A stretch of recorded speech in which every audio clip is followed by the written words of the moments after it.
Welcome everyone. We're about to get started with our Winning Grants for Small and Rural Libraries session today. I'm going to hand it over to Stephanie. Before I do, I just want to remind everyone to please keep your video and audio off. If you open up the chat box from the bottom of your screen, I will be moderating that, so go ahead and type in anything there, any questions. We'll try to get those answered. Thank you.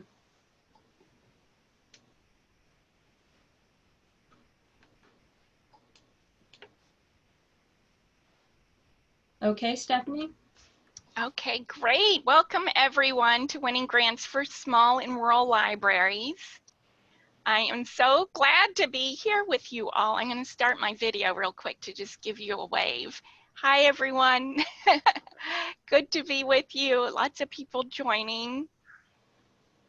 And just a little bit about me. I'm Stephanie Gerding. I am based out of Seattle, Washington. And I am an independent library consultant.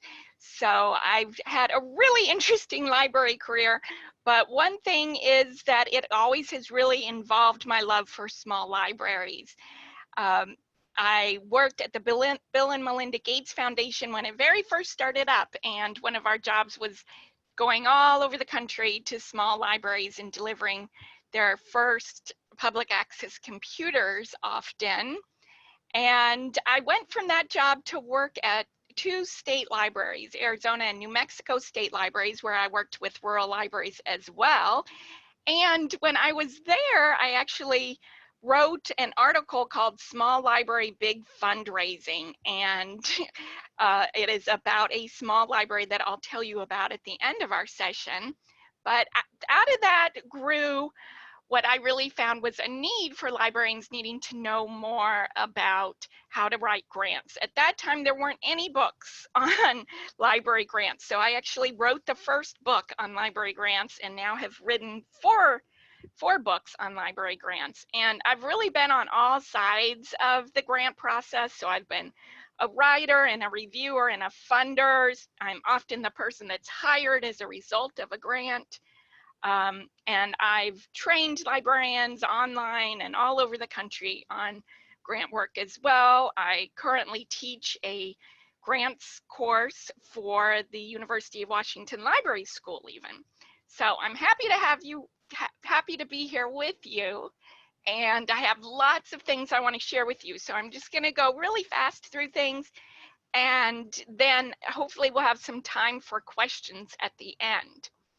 I will go over the whole process of grant work. So if you are new to library grant work, no worries there. We'll cover it all. I also want to talk about how you can develop grant projects, really basing them on the needs in your own community and on any kind of planning tools that you have available. We'll also talk really quickly about how to find library grant funding sources. How do you find out who is giving grants to small libraries? And I hope that you'll be ready to write a proposal that funders will love and that you'll be really excited and confident about grant work. I know sometimes it can seem intimidating, but it really is something that we can all do. So I would love to find out from you all how many of you are new to grant work. So if you will just share that in the chat, I'll take a quick look at that. We have 174 people so far and more coming in, Stephanie. So That is awesome, yay. So just in the chat, if you'll say you've never written grants before, or you've written 1 to 5 or more than 5, just something like that. Okay.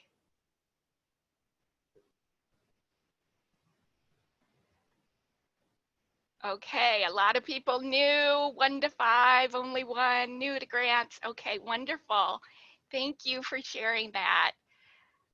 Okay, well, the great thing is that you already have some experience that is really useful for library grant work.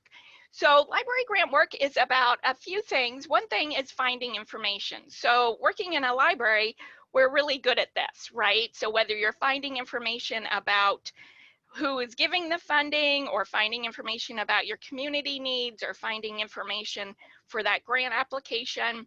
Those are all things you're good at. You're good at answering questions, right? People come in with questions all the time.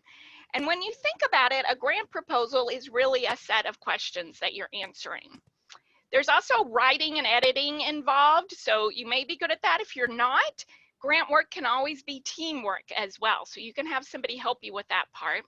And of course, serving the community is the biggest part of grant work, and that is exactly what we do in our libraries. It's also about building relationships, which is something else that, of course, you're doing in your library. The other thing that is really great about libraries being involved with grant work is that we have great reputations. So this little chick on this slide shows how people often think about libraries. They get those warm, fuzzy feelings, right? So they might think about when they were a child, going to the library, but we have good reputations. People don't think we're gonna take off to Jamaica with the grant money, right? They trust us. So that is really good. And as small and rural libraries, you have some other great benefits. So one thing is that, okay, say you're competing against some nonprofits that are new, right? You have history behind you of what a library is. Even if people don't understand everything we do these days, again, they'll trust us. And you probably don't need as much money as if you're competing against thinking about looking at some larger grants. You also have a lot less bureaucracy to worry about. So sometimes I have, smaller libraries that are like, how do I compete against the big libraries? But you do have some great things to your advantage. So you don't have as much red tape to go through sometimes. It's easier for you to try new things, creative things, be innovative. So the one thing I'd have you remember today out of everything is that it's all about the people. Grant work is really all about helping people. It's not about getting money or getting stuff. And the reason that this is really important is it's because it's what the funder wants, right? You want to help your community. That's why you're in the library business, but they also want to help people, right? They're not just giving money or giving technology or whatever it is just to give it away. They're wanting you to help people as well. So making sure that you just always keep the focus on that. And I'll give you some examples as we go along today of what that looks like. So this is the grant process cycle. And this is in my Winning Grants ALA Editions book. And we're going to go just really quickly through all the steps involved. At the end of the session, I'll give you my email address. You're welcome to email me to get a handout about sources, and I can also share this PowerPoint with you as well. So I am going to go kind of fast through this cycle so that you get a little bit of everything, but you can follow up with me to get those details. So the first step is plan for success. So a good shortcut is a strategic plan. If your library has a strategic plan, you are in great shape for library grant work. It's a big time saver. If you don't have one, look at your local community, and whether it's a town or a village, they'll have a plan, and that might help you as well. If there might be local needs assessments too that you can look at, but definitely take a look at any planning instruments that are already out there because it'll help you a lot. As I said, you have to make it about the people, and a great way to do that is to think about what are the big priority needs in your community. So that's something that funders are always going to ask for, but it also helps us as we narrow down our focus and plan for our grants. So thinking about the big needs in your community, you want to think about like what's keeping people up at night.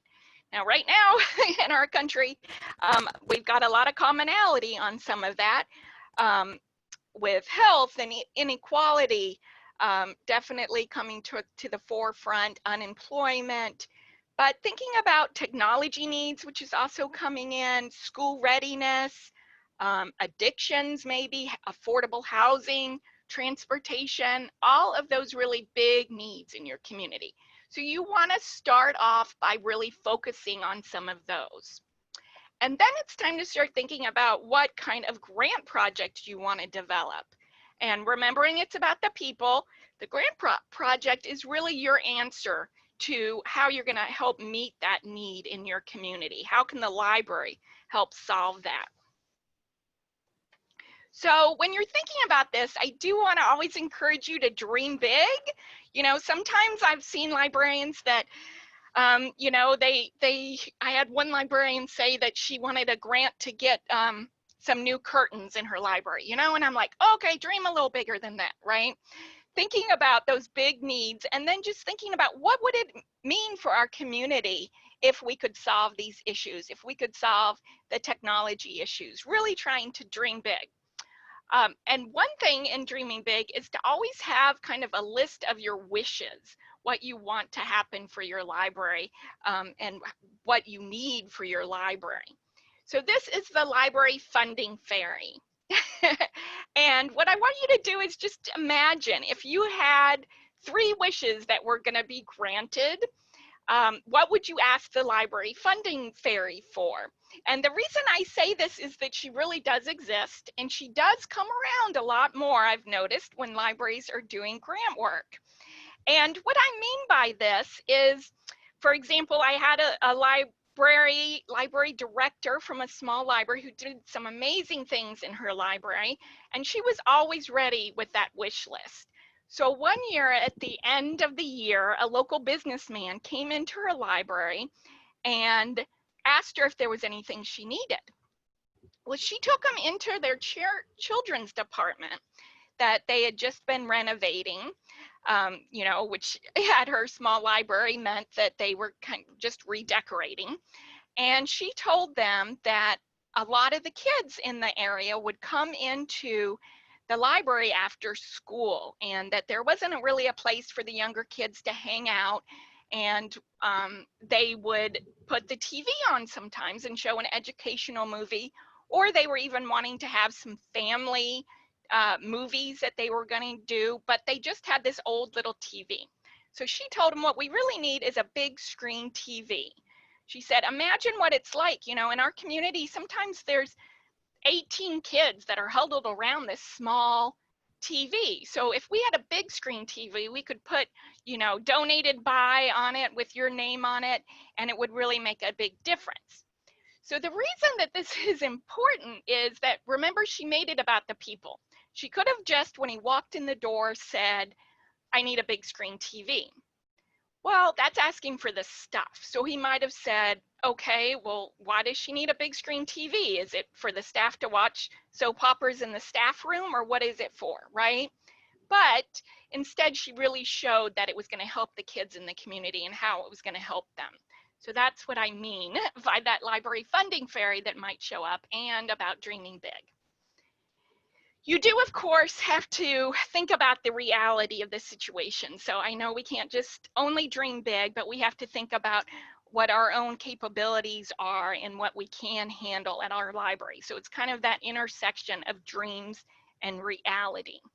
Now, when you're planning your grant project, great to narrow the needs down by thinking about underserved library groups. That can kind of help you as well as you're planning. So do you want to focus on just seniors in your community, or job seekers, or minorities? Really trying to think about that.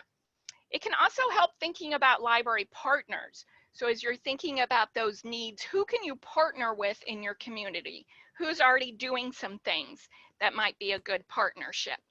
And a lot of funders even ask you to have a partner in place for a grant application.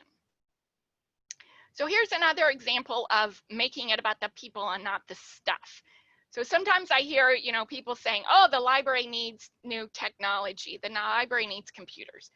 Okay, it's not about what the library needs, the stuff, but it's about the people. So saying, okay, we have community members that are unemployed and they need the computers for job seeking skills and resources. Or we have kids that don't have the computers in their homes and they have to be able to do their schoolwork, or seniors that have health information needs that they need to look up. Or maybe it's, you know, everybody got that technology for Christmas and then they come to the library to ask about it. So when you're designing a winning grant project, it's really a little of all this. You need to have the foundation in your plans, your community needs, but then some of it is kind of creative brainstorming, how you're going to meet that need. And then it's just really project planning. So just like you would plan any other project at the library, whether it's summer reading or anything like that. So thinking about what makes a good grant project, again, meeting those needs, funders often like to see something new or innovative, something creative, or something that can be replicated. Any way that you can create something or maximize resources, really good to really have a budget that you've researched and a timeline that actually you've thought through.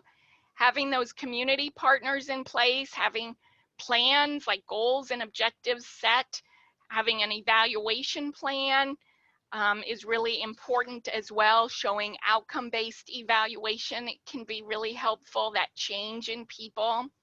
And then often funders like to see sustainability as well, that it's going to keep going on. So these are photos from actual grants that have been awarded to libraries, and I won't go into all of these in detail, but as you can see, there can be a big range in what you're doing for your library grants, and I think that's one of the really exciting things, is that you can meet a lot of needs in a lot of different and creative ways.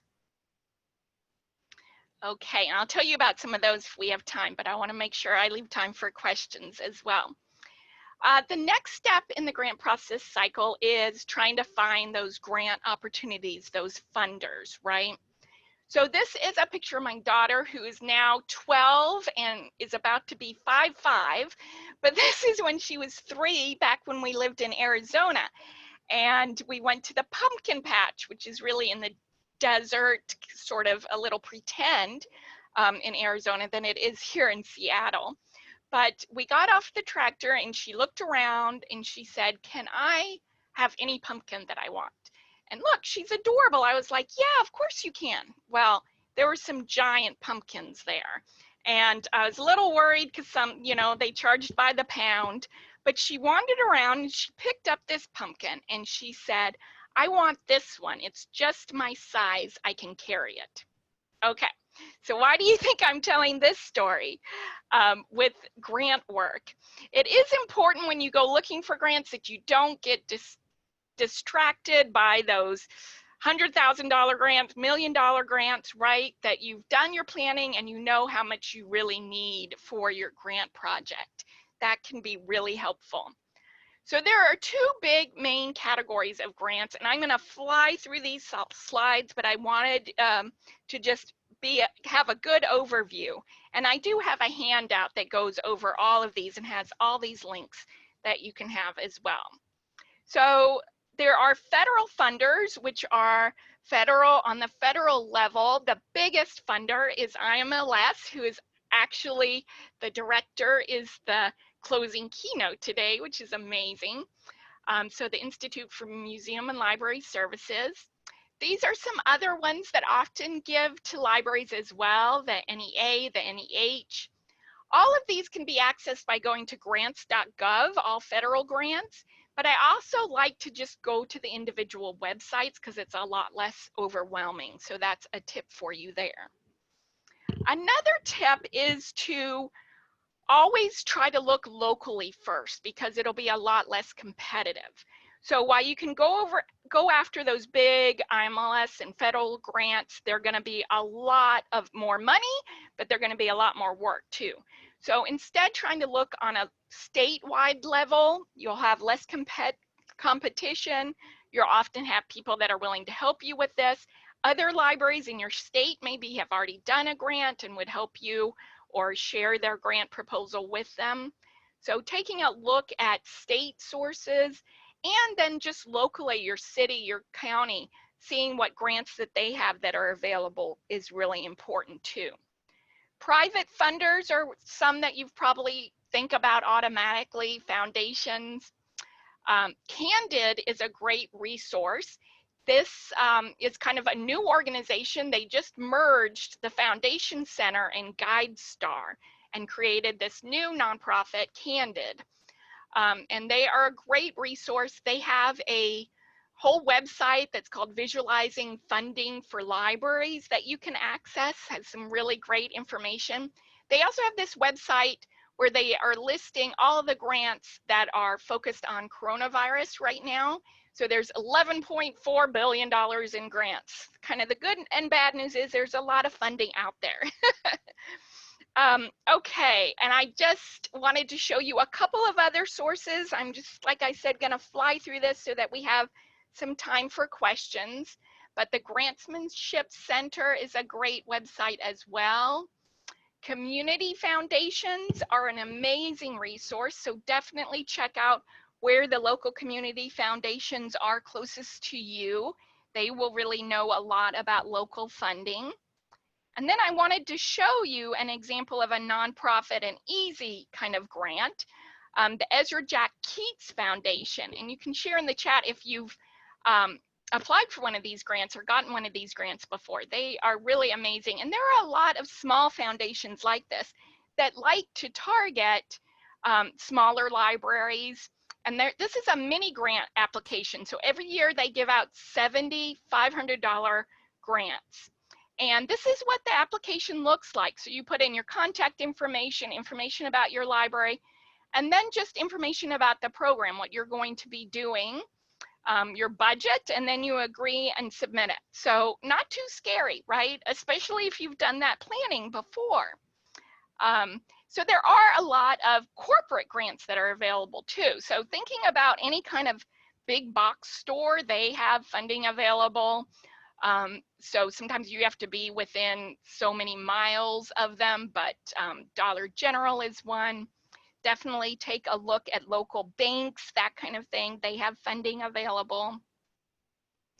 And then also professional organizations, also thinking about service clubs and civic organizations. They're really important because that's what they want to do, is support local communities. So thinking about Rotary, those Lions Club, those kind of organizations. Also, a shortcut I can offer you is a blog that I've been maintaining for very many years.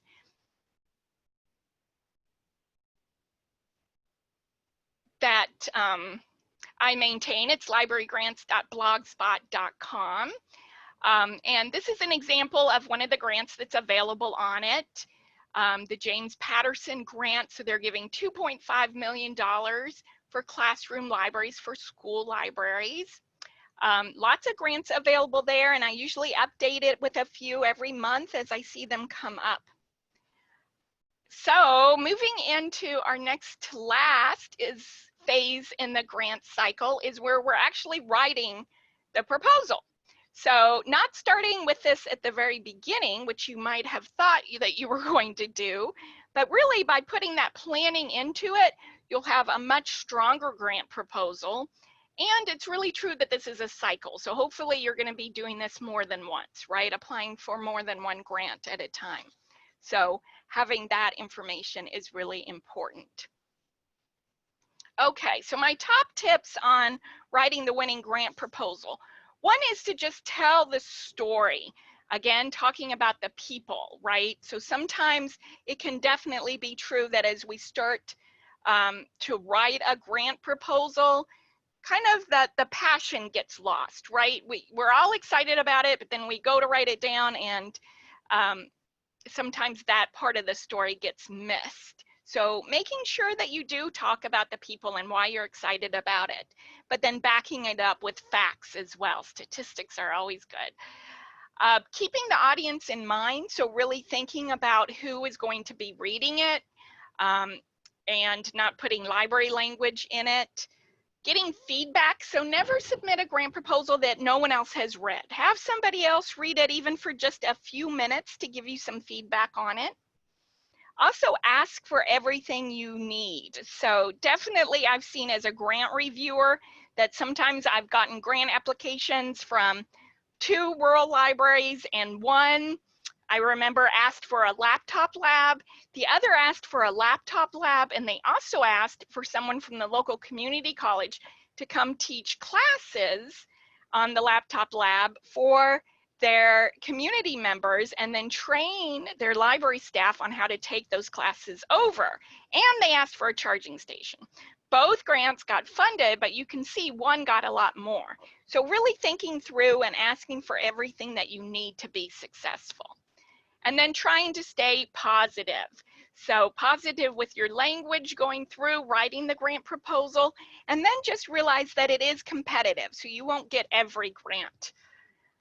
So going into the last step in the grant process cycle, where hopefully you got funded. If you didn't, don't give up. You can strategize a new approach. You can revise and edit and try another source or even resubmit sometimes. If you are funded, it's time to thank the funder, they're real people, and get the word out and then start the real work of the grant as well. So before we move to questions, I did want to tell you the story. This is the Angel Fire Public Library. I don't know if anybody from here is on, but they are a small village in New Mexico. And I first visited them when I worked for the Bill and Melinda Gates Foundation.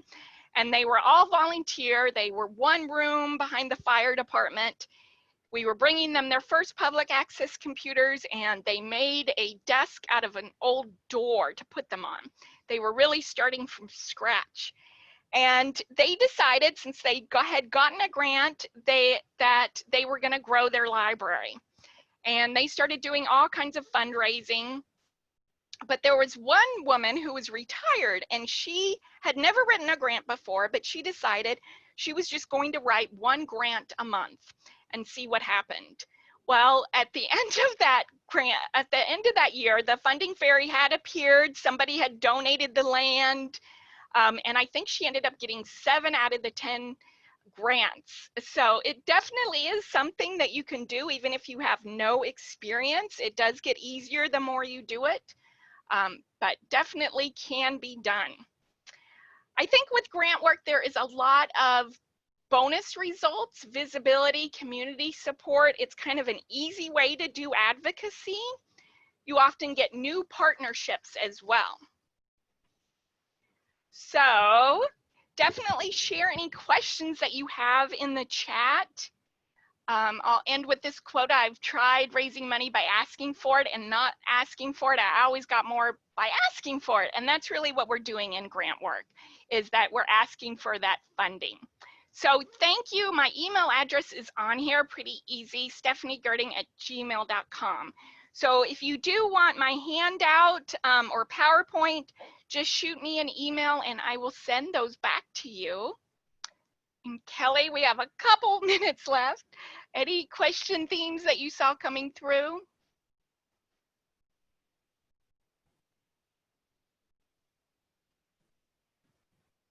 I'll look in here real quick.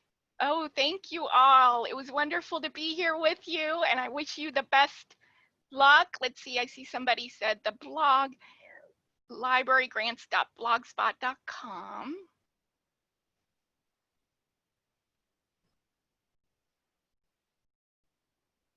I think Kelly is muted. Let me unmute you, Kelly.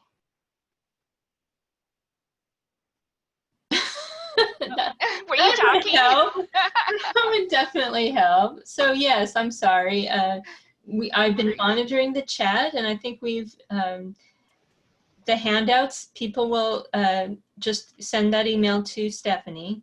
Yep.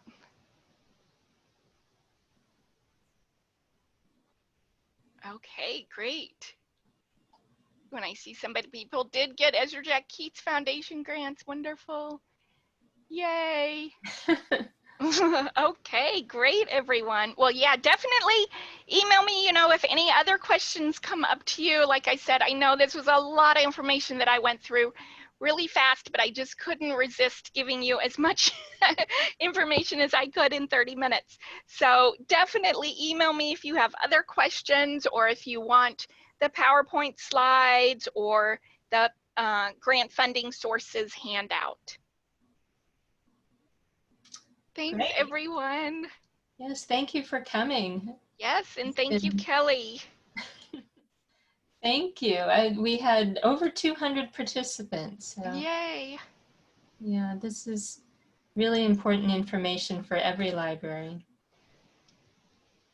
Yeah, well, there definitely are a lot of grants out there, so I Yes, always, there are.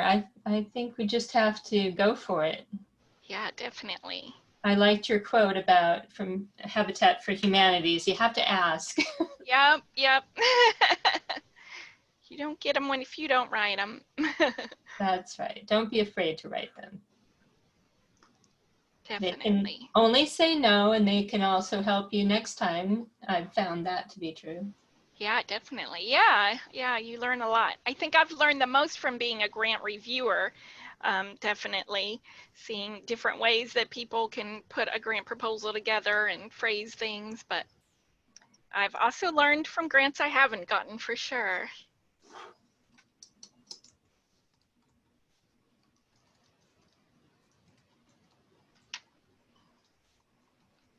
All right, should I go ahead and stop the recording? Okay, great. All right, thank you so much. Bye.